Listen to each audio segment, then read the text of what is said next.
Hello everyone, welcome to Hindi voice. Munshi Premchand ji के बारे में एक रोचक तथ्य। 8 वर्ष की आयु में उनकी मां का निधन हो गया और उनका बचपन आर्थिक कठिनाइयों में बीता।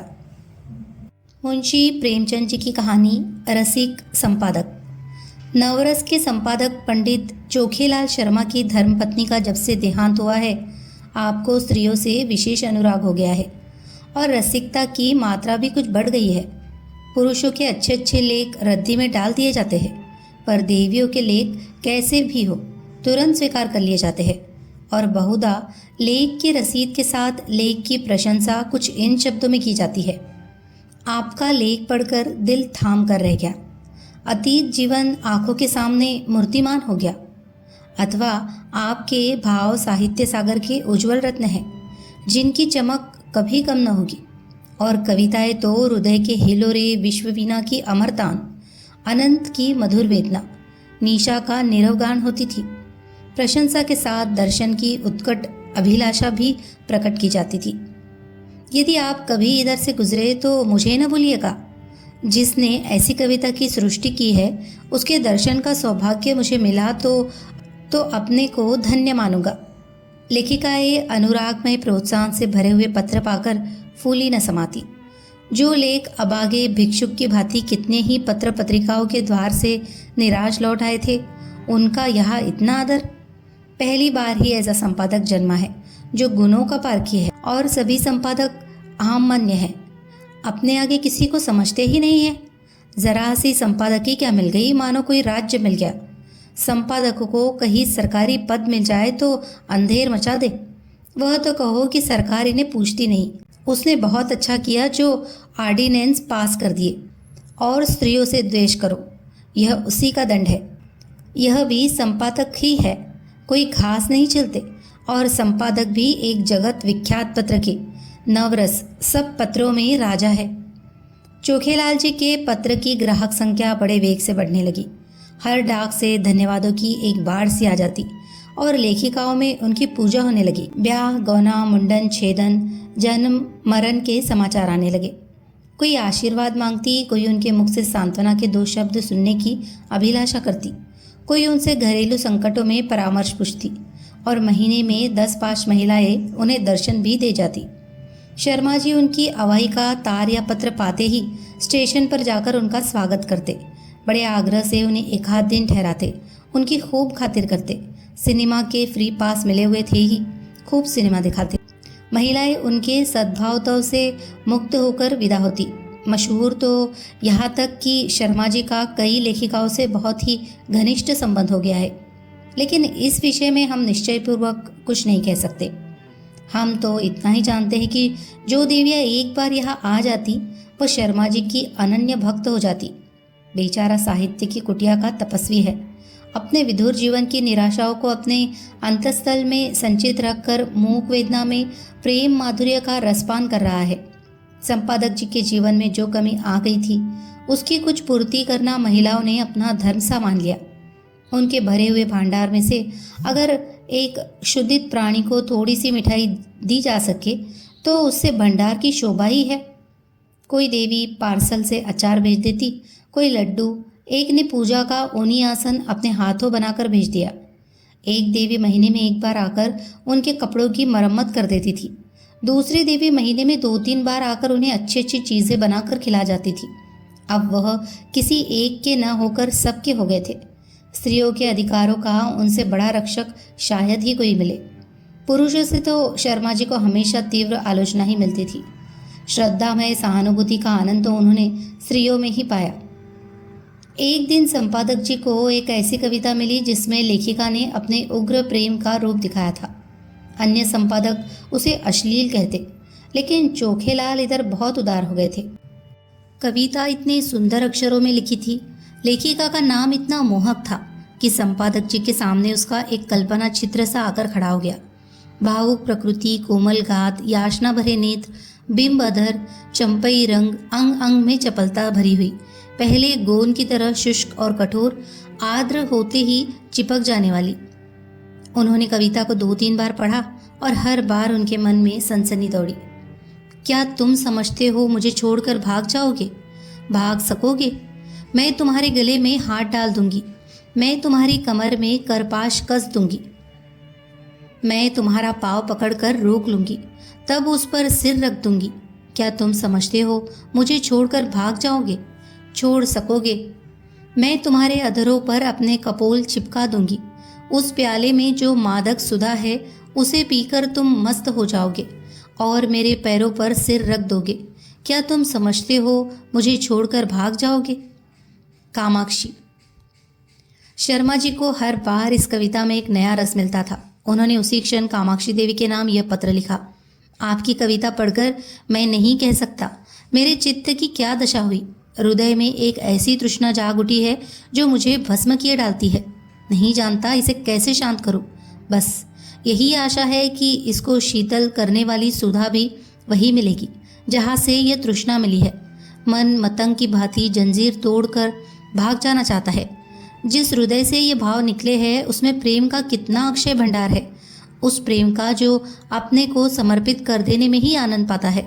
मैं आपसे सत्य कहता हूँ, ऐसी कविता मैंने आज तक नहीं पढ़ी थी और इसने मेरे अंदर जो तूफान उठा दिया है वह मेरी विधुर शांति को छिन्न भिन्न किए डालता है।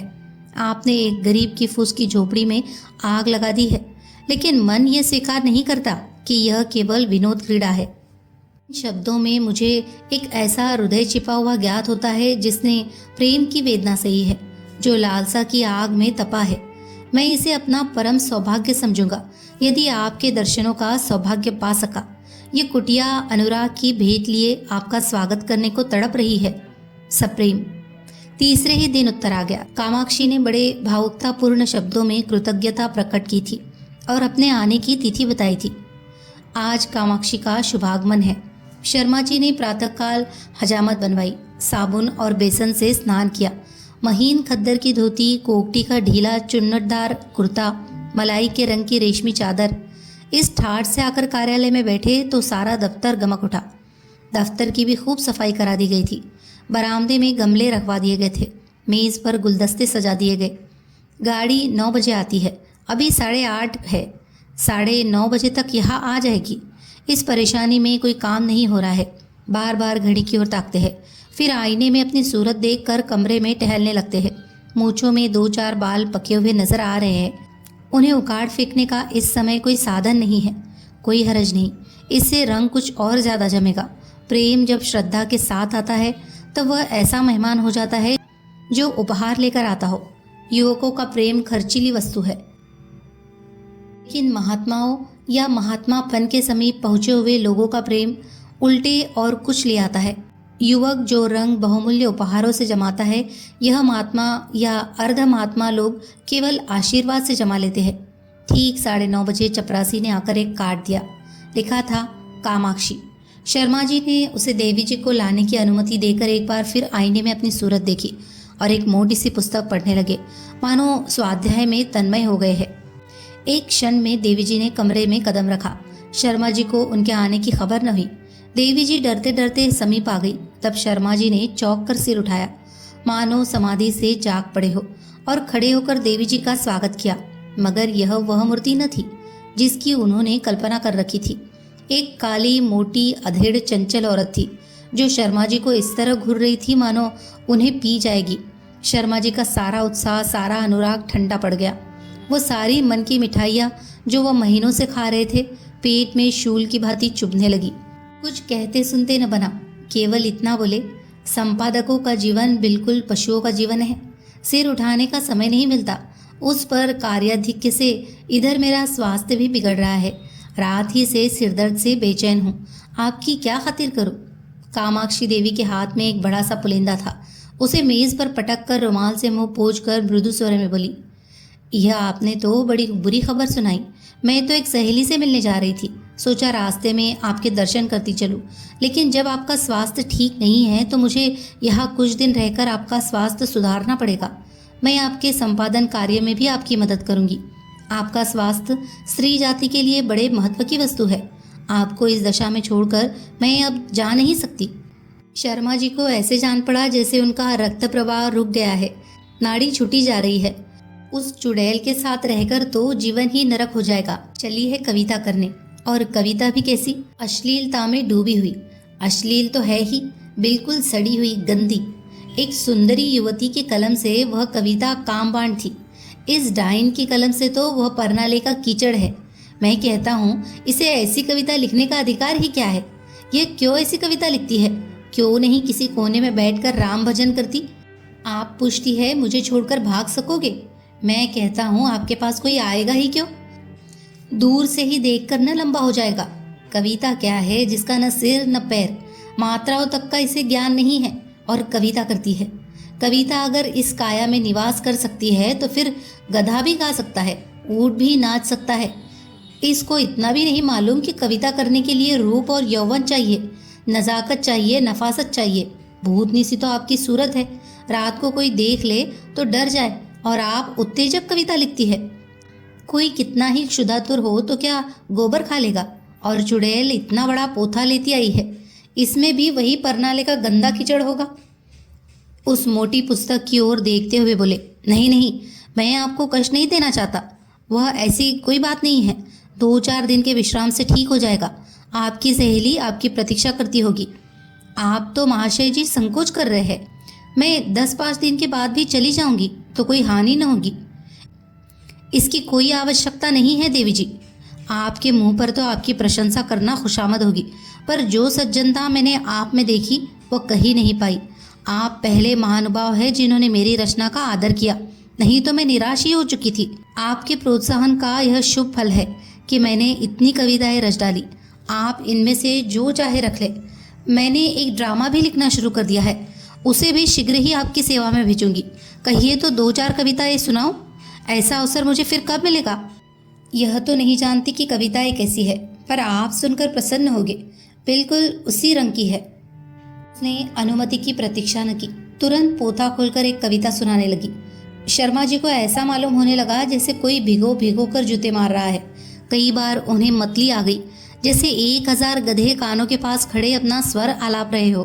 कामाक्षी के स्वर में कोयल का माधुर्य था, पर शर्मा जी को इस समय वह भी अप्रिय लग रहा था। सिर में सचमुच दर्द होने लगा। वह गधी टलेगी भी या यूं ही बैठी सिर खाती रहेगी? इसे मेरे चेहरे से भी मेरे मनोभाव का ज्ञान नहीं हो रहा है। उस पर आप कविता करने वाली है। इस मुंह से तो महादेवी या सुभद्रा कुमारी की कविताएं भी घृणा ही उत्पन्न करेगी। आखिर न रहा गया, बोले, आपकी रचनाओं का क्या कहना। आप ये संग्रह यही छोड़ जाए, मैं अवकाश में पढ़ूंगा। इस समय तो बहुत सा काम है। कामाक्षी ने दर्यार्द होकर कहा, आप इतना दुर्बल स्वास्थ्य होने पर भी इतने व्यस्त रहते हैं, मुझे आप पर दया आती है। आपकी कृपा है। आपको कल अवकाश रहेगा? ज़रा मैं अपना ड्रामा सुनाना चाहती थी। खेद है, कल मुझे ज़रा प्रयाग जाना है, तो मैं भी आपके साथ चलूं? गाड़ी में सुनाती चलूंगी। कुछ निश्चय नहीं किस गाड़ी से जाऊं। आप लौटेंगे कब तक? यह भी निश्चय नहीं। और टेलीफोन पर जाकर बोले, हेलो, नंबर 771। कामाक्षी ने आधा घंटे तक उनका इंतजार किया, मगर शर्मा जी एक सज्जन से ऐसी महत्व की बातें कर रहे थे जिसका अंत ही होने न पाता था।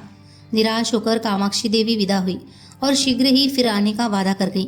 शर्मा जी ने आराम की सांस ली और उस पोथे को उठाकर रद्दी में डाल दिया और जले हुए दिल से आप ही आप कहा, ईश्वर न करे कि फिर तुम्हारे दर्शन हो। कितनी बेशर्म है, उल्टा कहेगी। आज इसने सारा मज़ा किरकिरा कर दिया। फिर मैनेजर को बुलाकर कहा, कामाक्षी की कविता नहीं जाएंगी। मैनेजर ने स्तंभित होकर कहा, फॉर्म तो मशीन पर है, कोई हर्ज नहीं, फॉर्म उतार लीजिए। बड़ी देर होगी, होने दीजिए, वह कविता नहीं जाएगी। कहानी अगर आपको पसंद आई हो तो प्लीज़ इसे लाइक करें, शेयर करें और कमेंट करें। और मुंशी प्रेमचंद जी की सभी कहानियों को सुनने के लिए हमारे चैनल को सब्सक्राइब भी कर लीजिए। धन्यवाद।